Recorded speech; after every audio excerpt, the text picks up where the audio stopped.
Hello అండి అందరికీ. ఇవాళ రెసిపీ వచ్చేసి క్యాప్సికమ్ కర్రీ అండి. Masala capsicum curry. ముందుగా గిన్నె తీసుకొని ఆయిల్ వేసుకోవాలండి. క్యాప్సికమ్ కట్ చేసుకొని ఆయిల్‌లో ఫ్రై చేసుకోవాలి. మనం చిన్న సైజ్ అయితే 4 కార్డ్స్ పెట్టుకొని కూడా వేయించుకోవచ్చండి. ఇది పెద్దగా ఉందని క్యాప్సికమ్ సన్న పీసెస్ చేశాను. చిన్న క్యాప్సికమ్ ఉంటే 4 కాట్లు పెట్టుకొని కూడా వేసుకోవచ్చండి. మనం గుత్తి వంకాయకి చేస్తాం కదా అలా. క్యాప్సికమ్‌కి మొత్తం ఆయిల్‌లో ఫ్రై చేసుకోవాలి. ఆయిల్‌లో ఫ్రై అయ్యేదాకా అప్పటిదాకా పల్లీలు, పచ్చి కొబ్బరి, నువ్వులు, చింతపండు, ఒక చిటికెడు మెంతులు, మీకు ధనియాలు అవైలబుల్ ఉంటే ధనియాలు, జీలకర్ర కూడా వేసుకొని అన్నీ వేయించుకోవాలి. వేయించుకొని గ్రైండ్ చేసి పెట్టుకోవాలండి. అలా క్యాప్సికమ్ వేగిపోయాక క్యాప్సికమ్ తీసేయాలి. మళ్ళీ ఒక 2 టమాటాలు చిన్నవి కట్ చేసి కూడా వేయించుకోవాలండి ఆయిల్‌లో.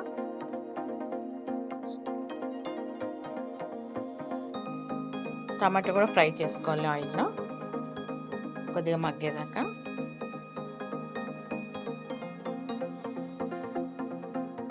టమాటాలు కూడా వేగిపోయాయండి. తీసేసుకొని పక్కకు పెట్టేసుకొని అదే ఆయిల్‌లో మనం ఒక సన్నగా కట్ చేసుకుని ఉల్లిపాయ వేసుకోవాలి. ఉల్లిపాయ బ్రౌన్ కలర్ వచ్చేదాకా వేయించుకోవాలి. కొద్దిగా కరివేపాకు కూడా వేసుకోవాలి.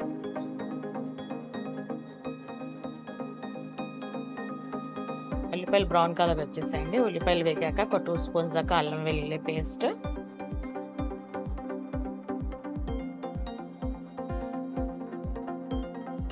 మళ్ళీ ఒక 1/2 స్పూన్ దాకా పసుపు,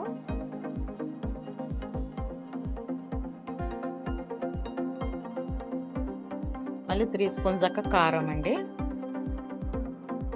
అన్నీ ఆయిల్లో ఫ్రై చేసుకోవాలి. 1/2 kg క్యాప్సికమ్కి మళ్ళీ 1.5 స్పూన్ దాకా సాల్ట్.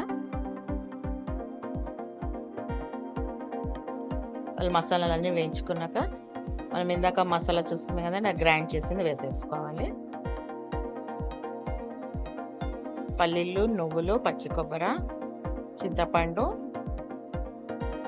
జీలకర్ర, మెంతులు. నా దగ్గర పౌడర్ ఉందని పౌడర్ వేస్తున్నాండి. పౌడర్ అవైలబుల్ లేకపోతే దాంట్లోనే జీలకర్ర, కొద్దిగా మెంతులు కూడా వేసుకోవాలి. ధనియాలు మొత్తం మసాలా వేయించుకోవాలి పచ్చి వాసన పోయేదాకా, ఆయిల్ సపరేట్ అయ్యేదాకా.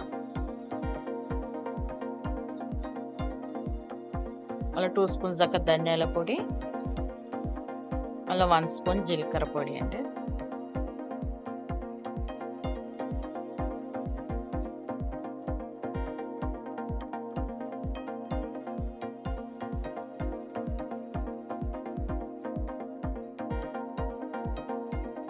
వేయించుకోవాలండి. వేగాక ఇప్పుడు మనకు వాటర్ ఎంత కావాలో అంత వేసుకోవాలి.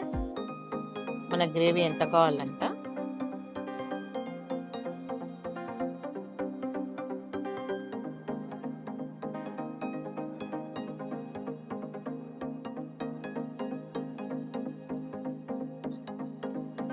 వాటర్ వేసుకున్నాక మనం వేయించుకున్న క్యాప్సికమ్, టమాటా ముక్కలు కూడా వేసేసుకోవాలి.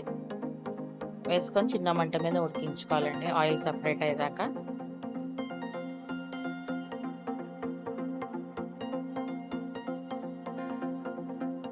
మంచి క్యాప్సికమ్, టమాటాలు అన్నీ ఉడికిపోయాయి మసాలాలో.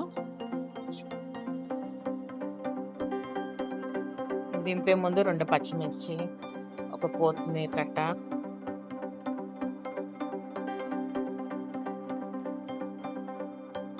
వేసుకోవాలండి దింపే ముందు.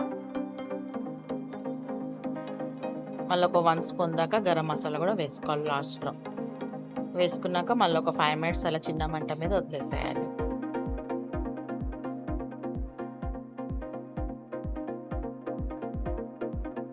అంతే అండి, మసాలా క్యాప్సికమ్ కర్రీ రెడీ అయిపోయింది. టేస్టీ నచ్చితే మీరు కూడా ట్రై చేయండి, లైక్ చేయండి, సబ్స్క్రైబ్ చేసుకోండి.